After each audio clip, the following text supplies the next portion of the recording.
Ingresse em 2018 no UniRN, o único centro universitário do RN a conquistar o IGC4 pela sexta vez. Estude em uma instituição idealizada e administrada por educadores com 83% de empregabilidade e altos índices de aprovação na OAB. Ingresse com a nota do Enem ou agende sua prova no unirn.edu.br. No UniRN, qualidade não é novidade, é o nosso padrão.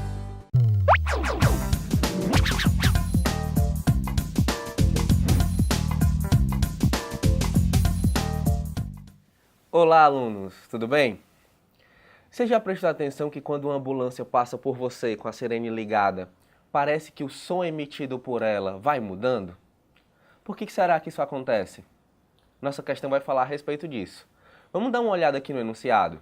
O som é um tipo de onda que necessita de um meio para se propagar. Quando estamos analisando a produção e a captação de uma onda sonora, estamos diante de três participantes: a fonte sonora, o meio onde ela se propaga e o observador, que está captando as ondas. Temos então três referenciais bem definidos. O tipo de onda captada dependerá de como a fonte e o observador se movem em relação ao meio de propagação da onda. Vamos considerar o meio parado em relação ao solo. Nesse caso, temos ainda três situações diferentes. A fonte se movimenta e o observador está parado. A fonte está parada e o observador está em movimento. A fonte e o observador estão em movimento. Nos três casos, podemos ter uma aproximação ou um afastamento entre a fonte e o observador. Você conseguiu perceber que esse texto ele fala a respeito do efeito Doppler, que é algo muito comum quando a gente está estudando acústica, quando a gente está estudando ondas sonoras. É por isso, por causa desse efeito Doppler, que você vê a ambulância, você percebe a ambulância produzindo sons diferentes. Olha aqui o que a questão pergunta. O texto acima sugere situações envolvendo um importante fenômeno ondulatório, que apesar de ser facilmente observado com ondas sonoras, pode também ser verificado com outros tipos de ondas. Identifica-se o mesmo fenômeno descrito no texto quando? Como eu falei, é fácil perceber na ambulância que o som muda, mas esse efeito Doppler também acontece com outros tipos de ondas. Vamos ver aqui se a gente consegue encontrar qual é o item correto. Item A. A luz do Sol penetra em um prisma e se divide em várias componentes de cores. Será que isso está correto? Quando há uma divisão entre as cores do Sol, o fenômeno falado aí é uma decomposição, é uma dispersão da luz. Então não é o item A. Item B. Um feixe laser proveniente do ar penetra em um bloco de vidro e modifica sua velocidade de propagação. Professor, se está modificando a velocidade, está modificando a frequência, que nem no efeito Doppler. Não. Muda a velocidade porque muda o meio de propagação. Há uma mudança no comprimento de onda. Não mudou a frequência. A gente está procurando uma mudança de frequência. Item C. Uma cantora de ópera emite um som muito agudo e consegue quebrar uma taça de cristal. Esse fenômeno é conhecido como ressonância, pessoal. E também não envolve mudança de frequência, e sim uma equalização da frequência. Item D. Se observa a mesma estrela, ora emitindo luz de cor mais avermelhada, ora de cor mais azulada. Olha aí que bonito.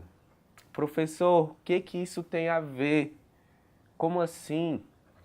Pessoal, quando você está vendo a estrela, ela orbita em torno de algo. Essa estrela orbitando em torno de algo, há momentos em que ela se aproxima de nós, se aproxima do nosso planeta, e momentos em que ela se afasta. Quando ela se aproxima, nós percebemos a cor mais azulada. Quando ela se afasta, uma cor mais avermelhada, por causa dos espectros da luz. Isso é o efeito Doppler para a luz. Nós conseguimos perceber uma mudança na frequência da luz. E esse é efeito, apesar de ser muito difícil detectado, é o que acontece, o efeito Doppler para a luz. Então, nosso item correto é aqui, o item D. O item E. Se usam óculos de lentes de contato para corrigir um problema de visão de miopia. Essas lentes elas só mudam a direção da luz, é uma refração, também não há mudança de frequência, certo? Então é isso, pessoal. Item correto, item D, nós observamos o efeito Doppler, o texto fala dele para o som e a alternativa D fala do efeito Doppler para a luz. Já prestou atenção que muitas das coisas do nosso cotidiano têm a ver com luz, com som e que tudo isso são ondas? Você não sabia? Vamos resolver mais uma questão que vai falar a respeito disso. Vamos dar uma olhada aqui no enunciado da questão 4. Para captar ondas gravitacionais, foi construído um observatório chamado LIGO, Laser Interferometer Gravitational Wave Observatory. Meu inglês é péssimo, mas a gente volta. O funcionamento do LIGO consiste em enviar raios de luz através de um canhão de laser para um filtro, que seleciona a direção de vibração da luz, que continuará o seu trajeto, e a direção de vibração que será impedida de passar. Assim, cada trajeto de luz seguirá uma direção até incidir sobre um espelho muito bem polido, que refletirá a luz de volta. Quando a luz retorna ao canhão de laser, os resultados recebidos são comparados com os resultados emitidos, para ver se houve interferência de ondas gravitacionais. Aí ele pergunta: o fenômeno óptico que está presente no filtro utilizado no LIGO é... Ora, a luz é uma onda eletromagnética e ocorre com a luz vários fenômenos. Ocorre com a luz reflexão, quando você se olha no espelho. Ocorre com a luz difração, quando, por exemplo, você coloca uma caneta dentro de um copo de água, parece que a caneta está quebrada. Aquilo ali é uma difração, ocorre um desvio da luz, né? Outro fenômeno que acontece com a luz, a dispersão. Conhece o arco-íris? Pois é a luz branca sendo dispersada, quebrada em várias cores, certo? Vamos ver qual desses fenômenos, qual tipo de fenômeno que acontece no LIGO. Olha só as nossas alternativas. Alternativa A, difusão. A difusão, pessoal, é uma reflexão que não é perfeita. Por exemplo, quando você se olha num pedaço de metal que não está tão polido, você consegue ver o seu reflexo, mas meio embaçado, né? Aquilo ali é uma reflexão difusa ou uma difusão. Então não é o item A. Difração. Difração é um desvio da luz. Olha só, professor, a luz lá no LIGO, que acontece lá no filtro, a luz é desviada. Mas a difração, ela acontece um pequeno desvio. No caso lá do LIGO, o que acontece no filtro não é um pequeno desvio, ele seleciona a direção que ele quer que a luz vá. Então também não é uma difração, ok? Dispersão. Professor, o que é a dispersão da luz? É o que eu falei do arco-íris. Quando você coloca a luz branca em um prisma, no caso do arco-íris, em gotículas de água, a luz branca ela é separada em várias cores. Várias frequências da luz são emitidas para direções diferentes. Isso é a dispersão. Tá? Então também não é uma dispersão que acontece lá no filtro. E por fim, polarização.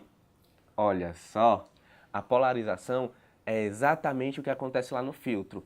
Ele escolhe a direção que a onda vai. Isso é uma polarização, selecionar a direção de vibração da onda. E uma ressonância, professor, não é não? Não, ressonância é um fenômeno que acontece com ondas sonoras, tá? Uma ressonância. Não é o nosso caso aqui. Então, item D, polarização. É o que acontece lá no filtro do LIGO. Uma polarização da luz, onde ele envia a luz para o local que ele quer. Item D, marca aí no teu gabarito.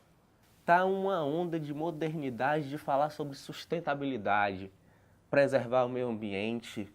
E junto com essa onda tá vindo o lançamento, ultimamente, de muitos carros elétricos. Nossa questão vai falar de um desses modelos. Acompanha aqui o enunciado. Ó. Fleet, um carro elétrico chinês no Brasil.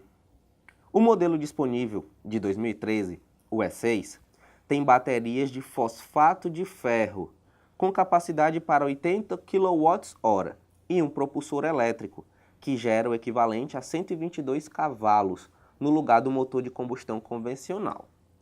Em teoria, o E6 pode chegar a uma velocidade máxima de 140 km por hora e sem a emissão dos gases comuns dos carros normais.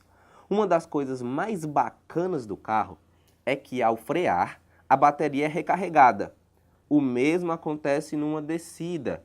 Se você deixar o carro rolar, a famosa banguela, e não apertar o acelerador, o próprio movimento retorna energia para o veículo e otimiza sua autonomia. Um indicador no painel mostra quanto o carro está consumindo ou recarregando à medida que você vai andando, além de oferecer uma estimativa do quanto você ainda pode andar com segurança. Aí a questão pergunta assim, ó: o desenvolvimento de um carro com as características descritas pode ser considerado uma grande evolução científica, pois faz com que... Se você não prestou bem atenção na leitura do enunciado, volta lá e escuta mais uma vez, porque a resposta está lá. Veja só, vamos comparar, vamos olhar aqui o item A. Por que é uma grande evolução? Será que é porque ele pode atingir altas velocidades sem haver consumo de energia? De forma alguma. Para haver movimento tem que haver gasto de energia, certo? Esse gasto existe, a bateria fornece essa energia para o carro gastar, ok? Item B. É uma grande evolução científica, pois faz com que se possa recarregar a bateria com energia elétrica a partir da energia mecânica do movimento. Não.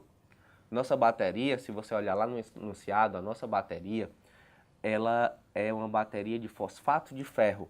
Então a energia fornecida é uma energia química, não elétrica, certo? Item C. A energia elétrica armazenada na bateria seja totalmente convertida em energia mecânica. Nós sabemos que não existe essa conversão total de energia na realidade, certo? E mais uma vez, a energia não é elétrica, a energia é química, tá bom? Item D. A autonomia do veículo aumente devido ao poder de recarga durante as frenagens e descidas. Tá no texto, meus queridos. Dá uma olhada aqui, ó. É exatamente o que o texto está dizendo. Uma das coisas mais bacanas do carro é que ao frear a bateria é recarregada. O mesmo acontece numa descida, se você deixar o carro rolar e não apertar o acelerador. O próprio movimento retorna energia e otimiza sua autonomia. Essa é a grande vantagem do Fleet. Ele é recarregado sem precisar de uma outra fonte de energia, certo? Resposta correta, item D. Marca aí no teu gabarito, item D. E o item E, só para desencargo de consciência. A bateria, cuja potência é de 80 kWh, ative o propulsor elétrico de potência 122 cavalos e emita menos poluentes. Professor, para, tá certo também. Tá não, meu querido, sabe por quê? Só por causa desse nome aqui, ó. Potência. Olha a unidade, quilowatt-hora. Quilowatt-hora não é unidade de potência, é unidade de energia, tá bom? Item correto, item D. Olá, pessoal. Essa questão aborda doenças e o acesso à água potável. Vamos fazer a leitura do texto e frisar os pontos mais importantes para a gente resolver a questão. OMS. Resultados globais sobre progressos das metas de saúde são mistos. Relatórios estatísticos mundiais da saúde confirma que objetivos do milênio sobre HIV, malária, tuberculose e acesso à água potável serão cumpridos até dezembro. Redução da mortalidade materna e infantil não será suficiente. Então, pessoal, vamos deixar claro o seguinte aqui. O texto ele fala sobre metas. Então é bem importante que a gente frise isso.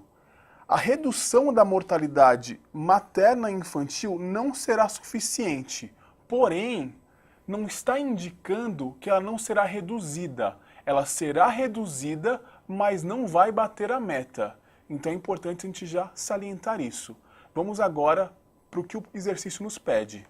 Apesar de algumas boas notícias no relatório da OMS de 2015 sobre estatísticas mundiais da saúde, ainda há muito a se fazer em relação ao combate às doenças infecciosas e parasitárias no mundo.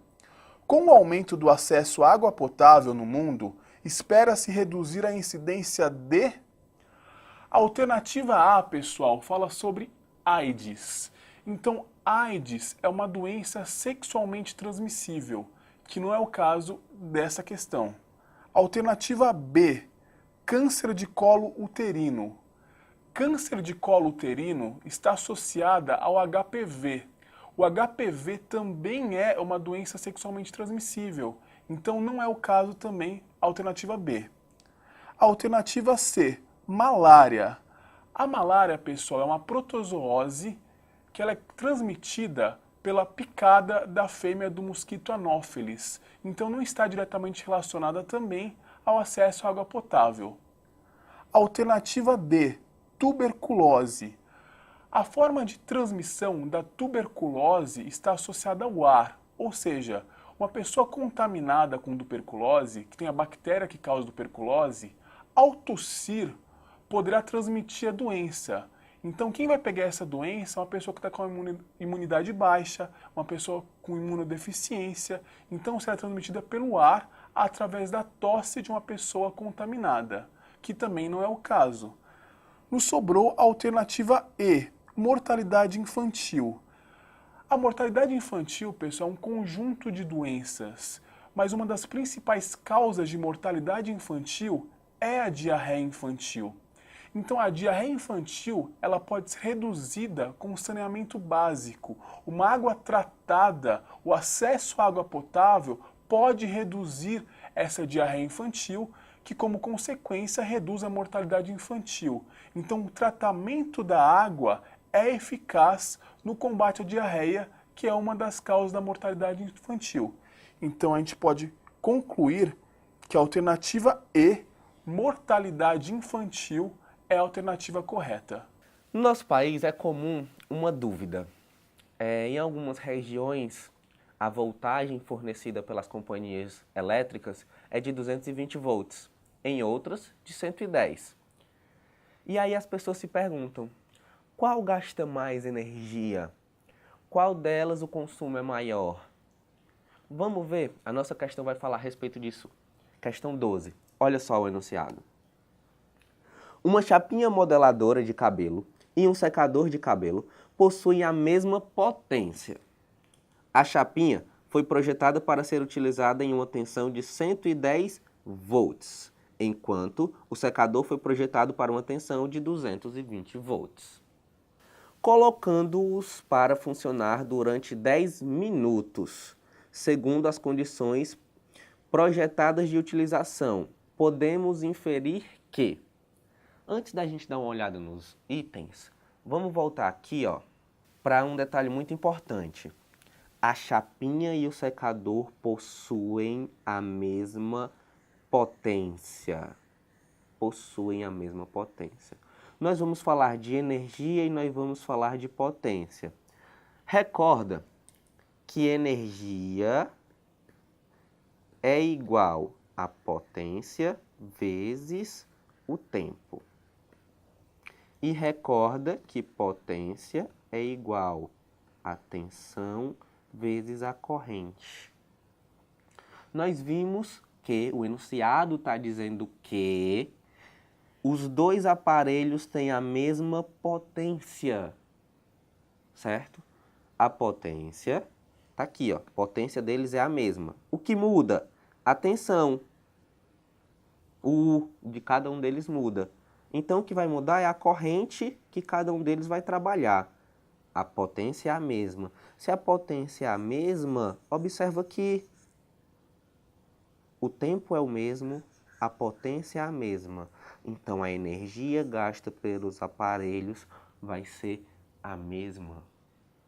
Vamos dar uma olhada lá nos itens, ver se a gente acha um que diz isso. Item A. O consumo de energia será maior para a chapinha e a corrente elétrica no secador será maior que a da chapinha. Nós vimos que a energia é a mesma, né? Então o item A está descartado. Item B. O consumo de energia será o mesmo para ambos e a corrente que percorrerá a chapinha será maior que a corrente do secador. Olha só que bonito. Item B, né? Mas tem outro que fala que o consumo é o mesmo. Vamos ver o item C. O consumo de energia será maior para o secador. Descarta. O consumo de energia será o mesmo para ambos. Veja bem, a mesma coisa do item B. E as correntes elétricas também serão iguais. Volta lá, te mostrar aqui de novo. Potência é U vezes I. Potência é U vezes I. Então, a corrente não pode ser a mesma, a corrente vai ser diferente. Descarta o item D. Por fim, o item E. O consumo de energia será maior para a chapinha. Também não, o consumo de energia é o mesmo, pessoal. Nos resta apenas marcar o item correto. Item B. Marca aí no teu gabarito. Item B é a resposta da nossa questão, tá certo? A corrente que percorrerá a chapinha será maior do que no secador. Te mostrar só o porquê disso. Potência é U vezes I. Se a potência é a mesma e a chapinha tem uma tensão menor, então a corrente dela será maior, sim. Consumo é o mesmo, independente da tensão que a companhia elétrica te fornece, e a corrente vai ser maior se a tensão for menor. Essa questão vai tratar sobre a temática ambiental. Temos dois textos que precisam ser lidos para que a gente consiga entender a questão. Vamos para o primeiro. Texto 1. Desastre de Mariana afetou mais de 660 quilômetros de rios. O desastre ambiental provocado pelo rompimento da barragem do Fundão da mineradora Samarco, em Mariana, Minas Gerais, no último dia 5 de novembro, atingiu 663 quilômetros de rios e resultou na destruição de 1.469 hectares de vegetação, incluindo áreas de preservação permanente, mostra laudo técnico preliminar do Instituto Brasileiro do Meio Ambiente e dos Recursos Naturais Renováveis, o IBAMA.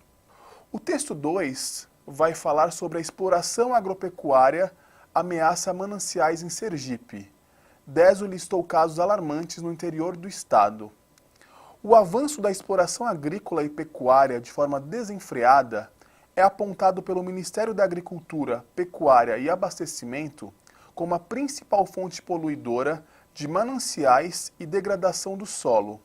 Manejo de culturas em áreas onde não há aptidão, uso de fertilizantes e pisoteio do gado são algumas ações que acarretam prejuízos ao meio ambiente e à sociedade humana, interferindo no trabalho da Companhia de Saneamento de Sergipe, a DESO. Bom, então, pessoal, vamos para o enunciado da questão. A poluição dos ecossistemas aquáticos é um dos maiores problemas ambientais a serem enfrentados no mundo todo. A identificação do tipo de poluente e do grau de poluição é fundamental para a recuperação dos ambientes poluídos, podendo ser considerado indicador de poluição. Então, pessoal, nós temos 5 alternativas. Então, de forma resumida, vamos só lembrar, o texto 1 falou do acidente de Mariana, que teve aquela poluição graças a rejeitos de ferro lá em rios. O texto 2 aborda fertilizantes que está poluindo mananciais de água. Então, com base nessas informações, vamos analisar as informações que se seguem das alternativas. Alternativa A. O aumento no teor de coliformes no episódio descrito no texto 1. Então, pessoal, no texto 1 é o acidente de Mariana. Coliformes está associado ao esgoto doméstico. Coliformes estão presentes em fezes humanas. Então a alternativa A está descartada. Não é a alternativa A, porque relaciona-se ao esgoto doméstico, e não é o caso do texto 1. Alternativa B. A diminuição no teor de cianobactérias no episódio descrito no texto 2. O texto 2 fala sobre fertilizantes. Esses fertilizantes eles são ricos em nitrogênio, fósforo, potássio e outras substâncias. Com isso, há um aumento de seres vivos como cianobactérias e algas. Tem-se a floração de algas, um processo de eutrofização. Então, não é a diminuição que está ocorrendo, e sim um aumento. Então, a alternativa B também está descartada. Alternativa C. A diminuição da turbidez da água no episódio descrito no texto 1.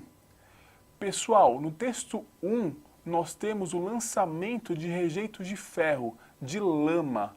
Então essa lama vai causar justamente o contrário, um aumento da turbidez. Por que isso ocorre? Porque vai ter sólidos, sedimentos na água e essa água vai ser mais turva. Então aumenta essa turbidez e não diminui. Então a alternativa C também está errada. Alternativa D. O aumento da demanda bioquímica de oxigênio no episódio descrito no texto 2. Então, pessoal, no processo de eutrofização, ele acontece porque tem um aumento da matéria orgânica. Então, nos corpos d'água, eu tenho um aumento dessa matéria orgânica e vai ter o quê? Vai ter uma degradação aeróbia. Para degradar essa matéria, eu preciso de seres aeróbios que vão quebrar essa molécula em partes menores. Só que esses seres precisam de oxigênio. E justamente a demanda bioquímica de oxigênio é isso.